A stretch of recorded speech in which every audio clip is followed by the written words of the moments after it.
Terima kasih atas kesempatan yang telah diberikan kepada saya. Perkenalkan, saya Nikade Ani Meli Utari, NIM P071341200014, Prodi D3 jurusan Teknologi Laboratorium Medis.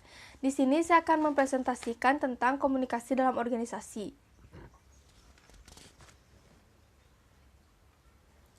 Komunikasi organisasi merupakan bentuk pertukaran pesan antara unit-unit komunikasi yang berada dalam suatu organisasi tertentu. Komunikasi organisasi melibatkan manusia sebagai subjek yang terlihat dalam proses menerima, menafsirkan, dan bertindak atas informasi.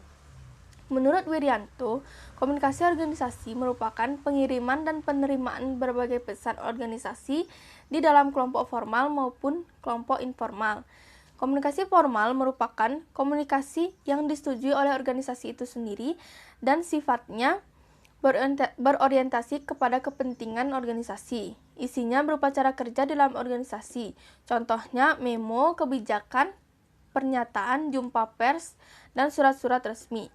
Sedangkan komunikasi informal merupakan komunikasi yang disetujui secara sosial. Orientasinya bukan pada organisasi, tetapi lebih kepada anggotanya secara individual.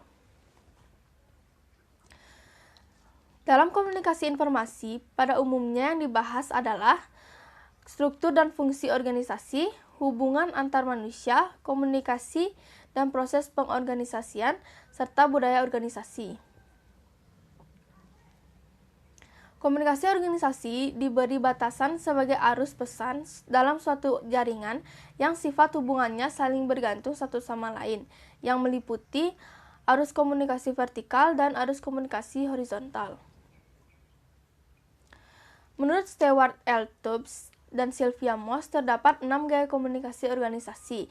Yang pertama ada gaya komunikasi organisasi mengendalikan atau the controlling style, yaitu adanya satu kehendak atau maksud untuk membatasi, memaksa dan mengatur perilaku, pikiran dan tanggapan orang lain, yang dikenal dengan nama komunikasi satu arah atau one-way communication.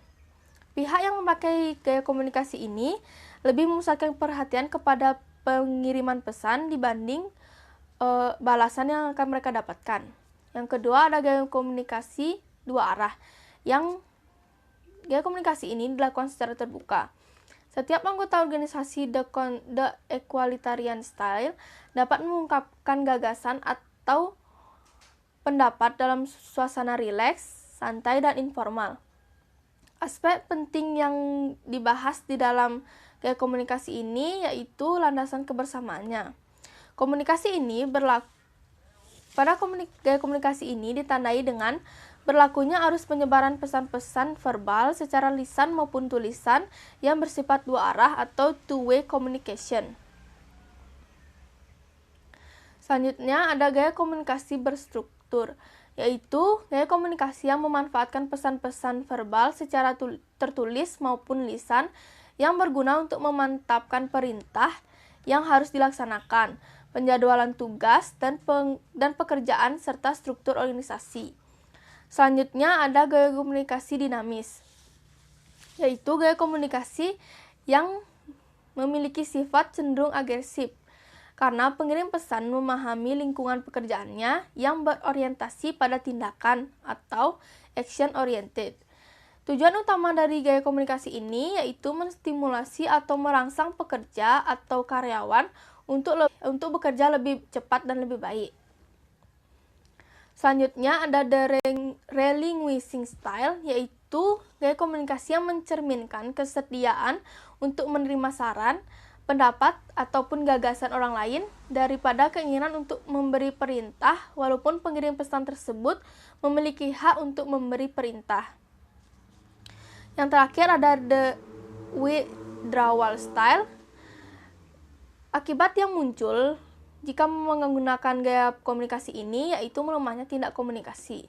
Artinya tidak adanya keinginan dari orang-orang yang memakai gaya ini untuk berkomunikasi dengan orang lain. Contohnya, saya tidak ingin ikut campur dengan masalah ini. Itu mengartikan bahwa dia ingin mencoba melepaskan diri dan menghindari berkomunikasi dengan orang tersebut. Selanjutnya ada jenis-jenis komunikasi menurut Peirce and Fools. Yang pertama ada komunikasi atasan ke bawahan, yaitu komunikasi yang berlangsung ketika orang yang berada pada jajaran manajemen mengirimkan pesan kepada bawahannya. Fungsinya yang pertama pemberian atau penyimpanan instruksi kerja atau job instruction. Yang kedua ada penjelasan dan pimpinan tentang mengapa suatu tugas tersebut perlu untuk dilaksanakan atau job rationale. Yang ketiga ada penyampaian informasi mengenai peraturan-peraturan yang berlaku atau procedures and practice. Yang terakhir ada pemberian motivasi kepada karyawan untuk bekerja lebih baik. Selanjutnya ada komunikasi bawahan ke atasan, yaitu komunikasi yang terjadi ketika bawahan atau subordinate mengirim pesan kepada atasannya. Fungsinya yaitu sebagai penyampaian informasi tentang pekerjaan ataupun tugas yang telah dilaksanakan. Penyampaian informasi mengenai persoalan-persoalan pekerjaan dan lain-lainnya. Selanjutnya ada komunikasi horizontal, yaitu komunikasi yang berlangsung di antara para karyawan ataupun bagian yang memiliki kedudukan yang setara. Fungsinya untuk memperbaiki koordinasi tugas, upaya pemecahan masalah, saling berbagi informasi, dan lain-lainnya. Yang terakhir adalah komunikasi lintas saluran, yaitu komunikasi yang bertindak untuk berbagi informasi melewati batas-batas fungsional. Selanjutnya, menurut Henry Mintzberg, terdapat 5 elemen yang ada dalam sebuah organisasi. Yang pertama ada the operating core, yaitu para pegawai yang melaksanakan pekerjaan dasar yang berkaitan dengan produksi, baik itu jasa maupun barang. Yang kedua ada the strategic apex, yaitu seseorang pemimpin atau manajer teratas yang bertanggung jawab penuh atas organisasi tersebut. Yang ketiga ada the middle line, yaitu para manajer yang menjadi penghubung antara the operating core dan the strategic apex. Yang keempat ada the technostructure, yaitu mereka yang ditugaskan untuk melaksanakan suatu bentuk standarisasi secara khusus dalam sebuah organisasi. Yang terakhir ada the staff support, yaitu orang-orang yang mengisi unit staff yang memberikan jasa guna mendukung jalannya sebuah organisasi. Selanjutnya ada fungsi komunikasi organisasi menurut Senjaja 1994. Yang pertama ada fungsi informatif, yaitu sebagai suatu pemrosesan informasi yang di mana setiap anggota organisasi diharapkan mampu memberi dan menerima informasi dengan baik guna kelancaran dalam menjalankan apa yang menjadi tugasnya. Yang kedua ada fungsi regulatif, yaitu berkaitan dengan peraturan-peraturan dan pedoman yang berlaku dalam suatu organisasi. Yang ketiga ada fungsi persuasif atau cara lain dari perintah.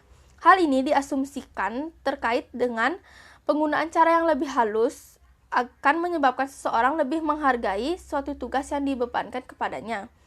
Atau yang bisa dikatakan cara halus untuk memerintah seseorang. Yang terakhir ada fungsi integratif, yaitu yang berkaitan dengan penyediaan saluran yang memungkinkan setiap anggota organisasi untuk dapat menjalankan tugas dan pekerjaannya dengan baik. Selanjutnya, menurut Goldhaber, terdapat 7 konsep dalam komunikasi organisasi. Yang pertama ada proses. Proses merupakan organisasi suatu sistem terbuka yang dinamis. Proses ini dibutuhkan agar dapat menciptakan serta saling bertukar pesan di antara setiap anggotanya. Yang kedua ada pesan. Pesan dalam komunikasi ini sangat penting, karena seseorang dalam organisasi harus mampu menciptakan dan menerima pesan dengan baik, dan pesan yang baik adalah pesan yang mampu diterima sama seperti apa yang disampaikan. Yang ketiga ada jaringan, yaitu sekumpulan orang yang menjalankan tugas, fungsi, dan perannya masing-masing dalam sebuah organisasi. Yang keempat ada keadaan saling tergantung. Hal ini sudah menjadi sifat organisasi sebagai suatu sistem terbuka. Ketergantungan dibutuhkan bila mana suatu bagian tidak berfungsi sebagaimana mestinya akan mengganggu kinerja dari bagian lainnya juga. Selanjutnya ada hubungan. Organisasi sebagai suatu sistem sosial. Beberapa bagiannya dijalankan oleh anggota yang bergantung kepada hubungan di antara anggota-anggotanya tersebut sebagai suatu kumpulan anggota. Selanjutnya ada lingkungan. Lingkungan adalah semua totalitas baik fisik maupun sosial yang diperhitungkan dalam pengambilan keputusan mengenai individu dalam suatu sistem yang disebut organisasi. Lingkungan ini dapat dibedakan atas lingkungan internal dan eksternal dalam suatu organisasi. Yang terakhir ada ketidakpastian. Dalam organisasi komunikasi dan komunikasi organisasi, posisi ketidakpastian ini adalah untuk memenuhi kesediaan informasi yang tersedia juga informasi yang diharapkan. Presentasi dari saya, mohon maaf apabila ada kesalahan kata atau pengucapan. Sekian dari saya, terima kasih.